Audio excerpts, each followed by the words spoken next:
Hello மக்களே, welcome to Sarah world. இன்றைக்கி நம்ம வீட்டுக்கு தேவையான காய்கறி அறுவடை தான் பார்க்க போகிறோம். வீடியோக்குள்ளே போகிறதுக்கு முன்னாடி நம்ம சேனலை மறக்காமல் சப்ஸ்கிரைப் பண்ணிவிடுங்க.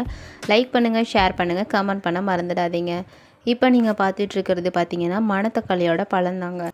மணத்தக்காளியில் பார்த்தீங்கன்னா 2 வகை இருக்குங்க. இது பார்க்குறீங்கல்ல, இது பிளாக் கலர் மாதிரி இருக்கும். இன்னொன்று பார்த்தீங்கன்னா ஆரஞ்சு கலரில் இருக்கும். டேஸ்ட் லைட்டாக புளிப்பாகவும் இனிப்பு சுவையோடும் இருக்கும். உடலுக்கு ரொம்பவுமே நல்லதுங்க. நான் வயல் ஓரங்களில் நடந்து போயிட்டுருக்கும்போது அங்கங்கே பார்த்திங்கன்னா இந்த மணத்தக்காளி கீரை இருந்துச்சுங்க. அது எல்லாத்தையும் பறித்து எடுத்துக்கிட்டேன். மணத்தக்காளி கீரையோட யூஸஸ் ஆல்ரெடி பழைய வீடியோவில் போட்டிருக்கேங்க, பார்க்காதவங்க பார்த்துக்கோங்க. அப்புறம் பார்த்திங்கன்னா வீட்டுக்கு தேவையான கருவேப்பிலையும் கொஞ்சம் அறுவடை பண்ணி எடுத்துக்கிட்டேங்க. வீட்டுக்கு தேவையான கொத்தமல்லி கொஞ்சம் பார்த்திங்கன்னா கரையோரங்களில் தெளிச்சிருந்தேங்க. அது பார்த்திங்கன்னா ஒரு 1 வீக் கழித்து இந்த மாதிரி 2 இலைகளோடு இருந்துச்சு. இப்போ இன்றைக்கி எடுத்த வீடியோவில் பார்த்திங்கன்னா நல்லாவே இலைகள் வளர்ந்து செழித்து இருந்துச்சுங்க. பார்க்குறதுக்கு ரொம்பவும் அழகாகவும் வாசனையோடும் இருந்துச்சுங்க.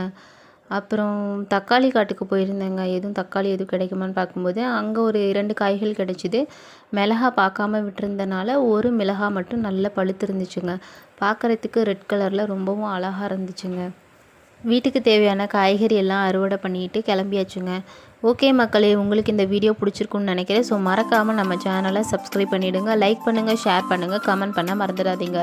நெக்ஸ்ட் வீடியோவில் பார்க்கலாம். பாய் மக்களே.